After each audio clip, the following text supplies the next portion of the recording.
Jamie Moore, palatial home, looks very clean, All very right, mate. nice. Okay. Oh, Yeah, listen, we've been locked indoors with a cleaner maniac for the last month. So my missus has been cleaning at least 3 times a day. So yeah, it's well looked after. yeah, you got to do something to keep you occupied. I saw someone put on Twitter the other day they were having their seventh shower of the day, and although they were joking, what I mean, Yeah, I yeah. see the No, point. mate, just doing it out of boredom, but we'll be all right. We'll get through it. Yeah, I mean, you're one of the most positive people I know, I think, and obviously that's one of your greatest qualities. But even this must be testing you. Listen, to be honest, so we started a week before everyone else. Nige wasn't too well in the gym. Come out with the temperature and stuff. It was just turned out to be nothing in the end of it. But we had to close the gym down. I took the kids out of school just to be on the safe side a week earlier than everyone else. So and plus at the same time, my wife had been into contact with a kid. She works with kids in care, and one of the kids was having symptoms as well. So we isolated a week earlier than the government told us to, just to be on the safe side. So this is a month for us now. So the worst week was the first week, and I just seemed to got used to it then. And yeah, I think by nature I'm always pretty positive. So I just if I'm having any of those bad, hours like everyone does, I just think about the stuff what we've got, and rather than the stuff that we haven't got. I know how sort of fortunate we are to be in the position, just for your health for a start. Just to be sat here and not being ill, because you can see the amount of people who are sick and have lost loved ones. It's just horrendous. So you just got to try and keep thinking glass half full rather than half empty. Some of the things on the wall behind you, is that boxing memorabilia there? That's my stuff. That. Do you want to look? Yeah. Show us where it is. This is my front room, and so this used to be a doorway going into the kitchen, but we never really used it. It's the European title belt there on the left. Yeah, so we start the pinnacle for me was winning the Lonsdale belt outright. So that took the top, and then the European, Commonwealth, and then this was a recognition award what I got from the Boxing Board of Control when I retired, which quote in recognition of his outstanding boxing career. So I was pretty proud of that one. And then these are my Fight of the Year trophies. So Michael Jones, Matthew Macklin, and Ryan Rhodes. Wow. So that's my wall of shame. That's pretty good. 3 Fight of the Year. You probably the only one who's done that, aren't you? Yeah, do you know? I think I am. I'm not 100%. I think Kev Mitchell's got 2, but yeah, I think I'm the only one who's got 3. So I'll set that bragging rights, definitely. Yeah, I don't blame you. You must be missing the gym by now, are you? Yeah, of course. The gym's such a good place to be, our gym in particular. Everyone has their own sort of atmospheres and stuff, but generally when people come down to my gym and the sparring and stuff like that, they're always commenting, every time you walk in this gym, it's just got a real good vibe to it, it's good atmosphere, and yeah, all the lads are missing it. We've got the WhatsApp group, so we're all in contact with each other, and there's some pretty good banter going on all the time. So and we've got a recent addition, obviously. So the White Rhinos recently come along, and young Danny as well. So they've been good additions, and yeah, I mean, listen, like everyone. So like we was trying to say before, yes, of course we're missing the gym, but I have to try and think then when try and not be selfish and go, well, listen, of course you're missing the gym, but God, there's people so much worse off than you, and there's people who are missing family members who have sadly passed away. So there's always somebody worse off than you.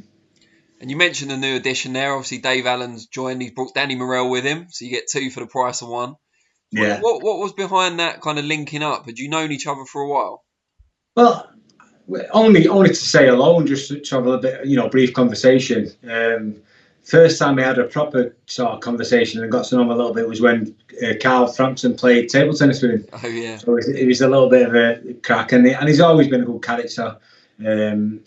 So people have copied me into tweets and posts on Instagram for a long time now, saying I think you should maybe approach Jamie, go and see whether Jamie will train you. I think he'll get the best out of you, you know, along those lines. This is going on for like probably 2 years, and we've been so busy.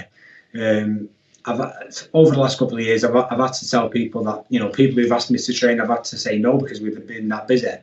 But I always thought in the back of my mind, if Dave Allen asked me to train him, I'll help him, because I really do feel that a lot of the stuff what can benefit him is psychological, and I feel like we're pretty good in bringing the best out of people in from that side of it. So he sent me a direct message. You know, he'd been when everyone was in lockdown, he'd been putting posts up and training and stuff like that. People had copied me into post again, and then he just sent me a message saying, "Can I have your number?" So I sort of knew what it was about. And he rang me up and asked me, and I said, "Yeah, I'd love to be able to help you out, because I feel like I could do, yeah." And what is it? You've said the psychological side, but what other elements? I imagine conditioning's part of it as well, because he's got lots of talent. There's no doubt about that. But he sometimes has let himself down in terms of taking fights at short notice, perhaps, and the preparation side outside the ring.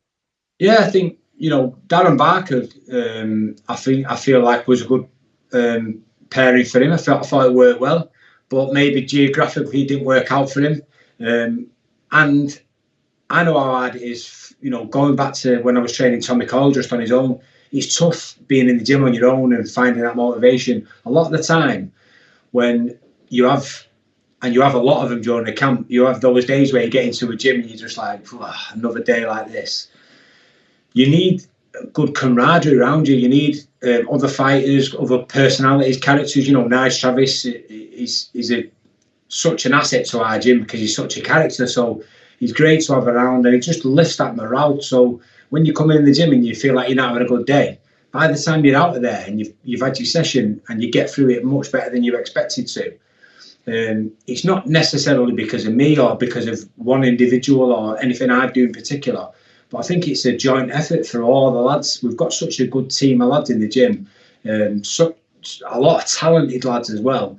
So, you know, I feel like I can help Dave a lot personally, but I also feel that generally the gym itself, the atmosphere, the other lads, just him being around people like Carl Frampton, Jack Catterall, Martin Murray, Rocky Fielding, you know, experienced fighters, and seeing out their work ethic, the way they go about their business.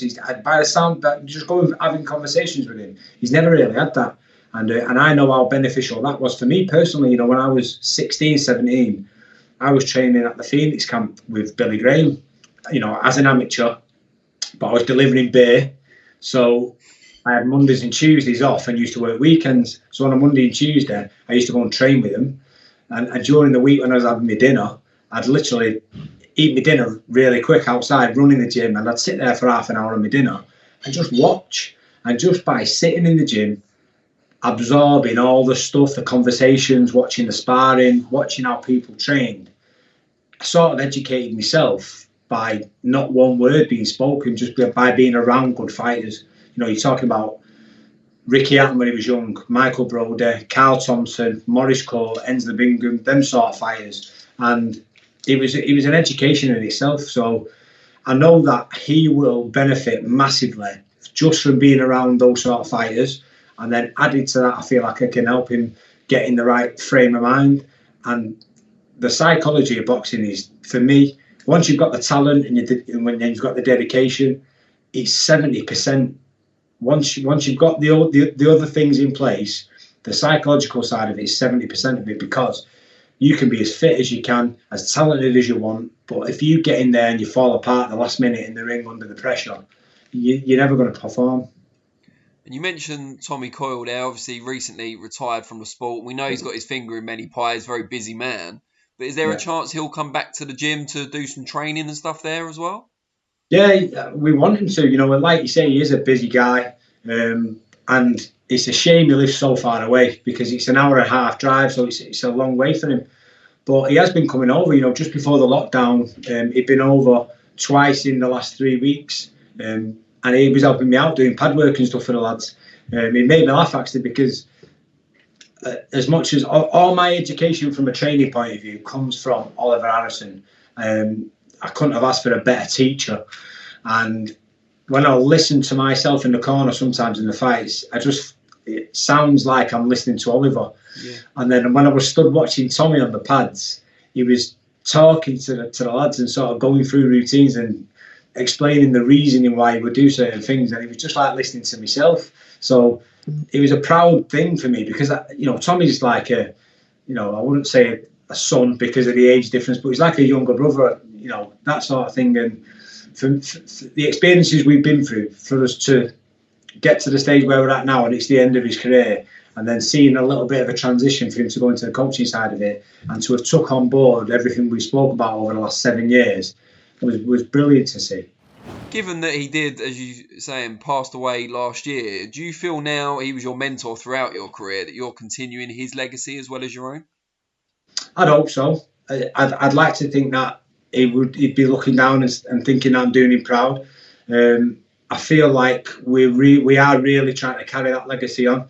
The lads, Rocky and Martin, for instance, who originally come from Oliver's Gym, we always wear the Oliver's Gym stuff on the team wear still, on the kits, because it's a tribute to him and the teachings what he gave us all.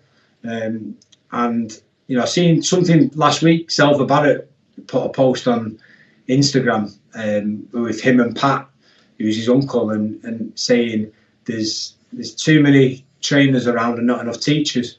And it's such a true statement.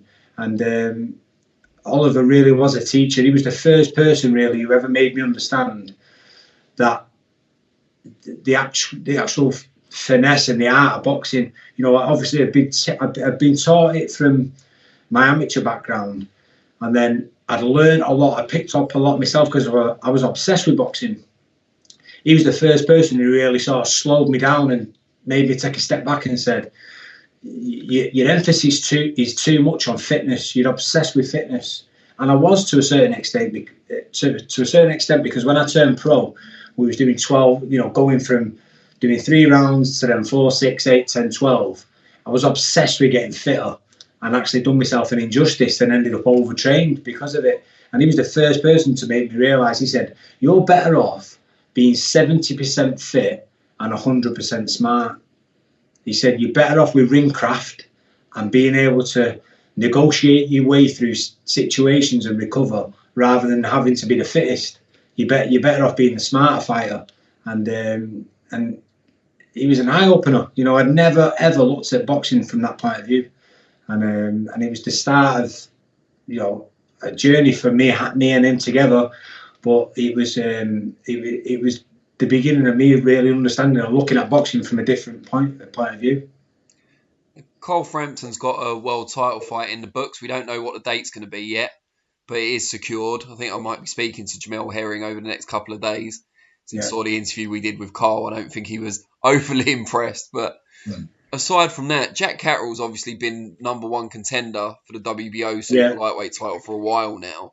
With all this going on and everyone being delayed, is that going to make his chance even later, or will he get prioritised now, do you think? Well, it's been such a frustrating time for him, and you would hope. I mean, the WBO have said, before Ramirez was matched with Pistol, who was the WBC mandatory, they'd said that they would give the grace of the mandatory for that fight to go ahead, but there wouldn't be allowed to be any other fights, including unifications. So obviously we're hoping that they stick to the word and they don't allow that to happen. But even then, you still don't want Jack sat on the sidelines waiting for that fight to take place and then wait for a date for it, because you're talking another 6 months. So before the lockdown and the shows got cancelled and stuff, there was actually talk of Jack fighting for the interim title, which is not ideal. None of us like interim titles, but he's in such a tough situation. He's been waiting that long.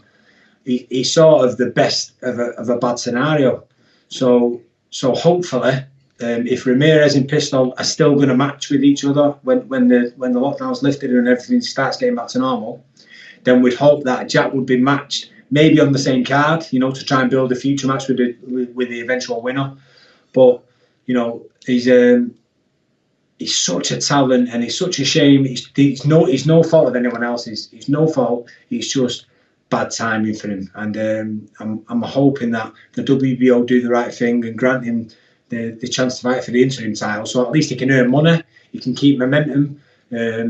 Because I don't want him to be sat there on the sideline waiting to fight the best fighters in the world, going in there with a load of ring rust on him. You know, he's a fighter what works off reflexes and reaction, and we can't afford that for him to happen. But you know, MTK'd on the job. They're trying to nail him down this interim title fight for when the schedule gets back up and running. So hopefully that can happen.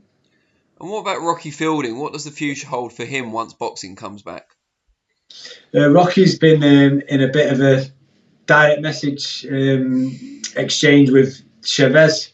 So I know in the past Martin Murray's been through a similar situation.